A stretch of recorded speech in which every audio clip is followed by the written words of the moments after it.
And this is from Jamie on YouTube. I know oxygen is important for my yeast health. I know some people use sterile filtered air and some people use pure O2. What are your thoughts? Well, that's a great question, Jamie. Listen, I'm going part coffee. I got coffee. Oh, I got coffee over here. I got carbonated water over here. You know what I mean?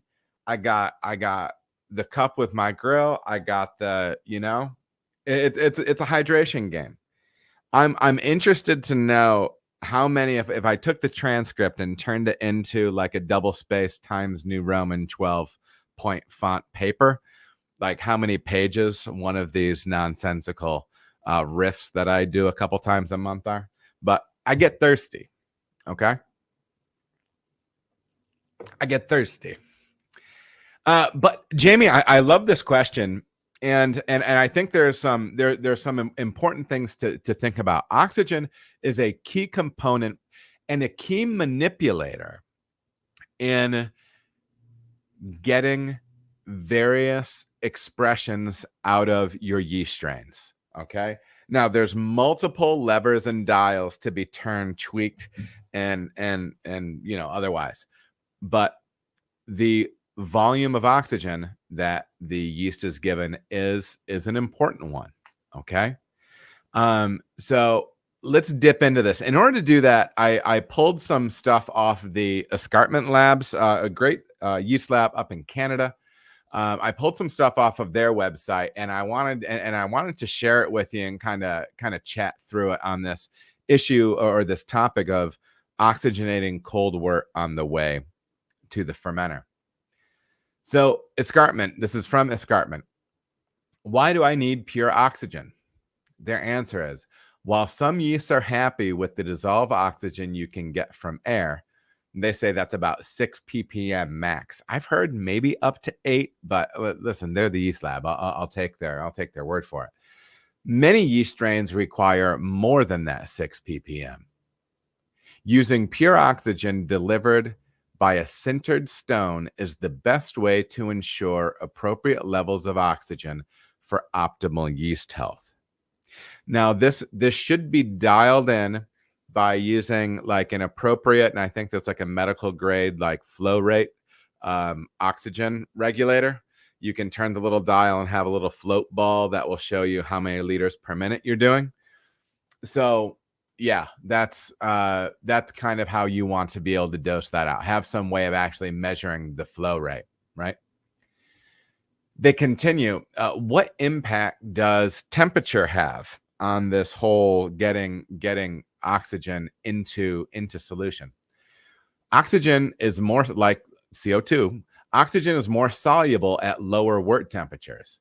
As a result, if you are pitching hot with Kveik or Saison yeast, we suggest bumping up your oxygen flow rate to compensate.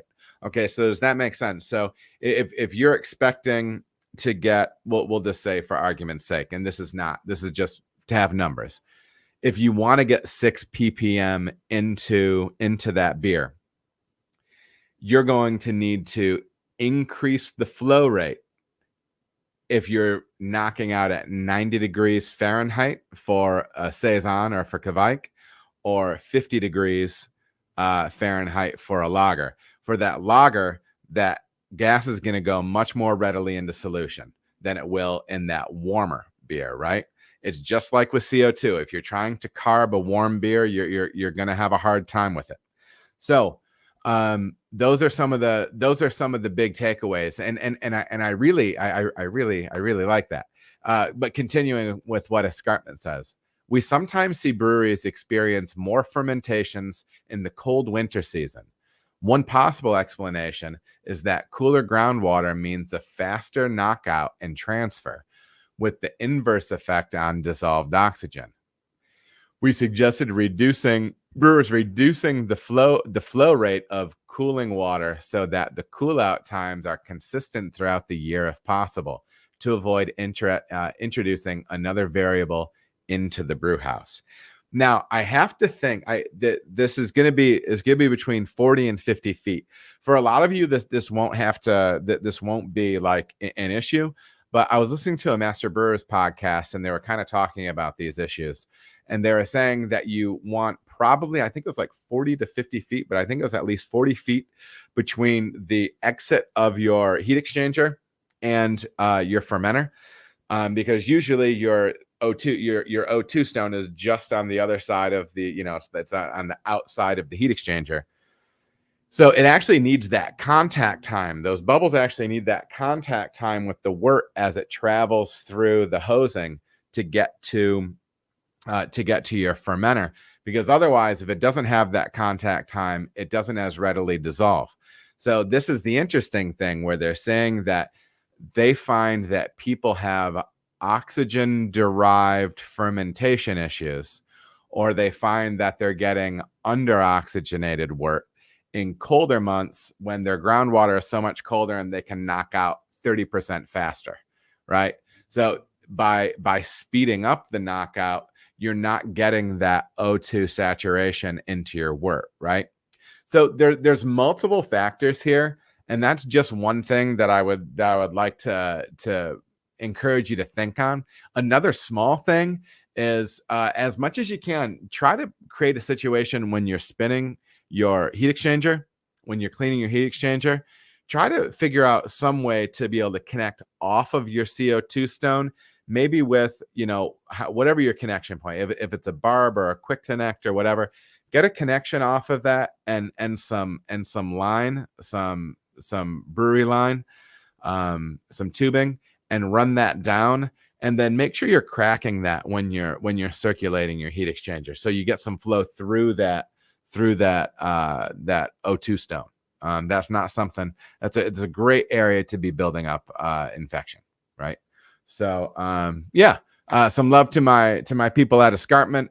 Love their website, man. Check out their information. They have some good stuff. So check them out, and appreciate the question. All right, everybody, thank you so much for watching. If you feel as if you got any value out of the video, please like and subscribe. There are also other videos that you can watch. They're gonna maybe be over here or over here. Appreciate you watching.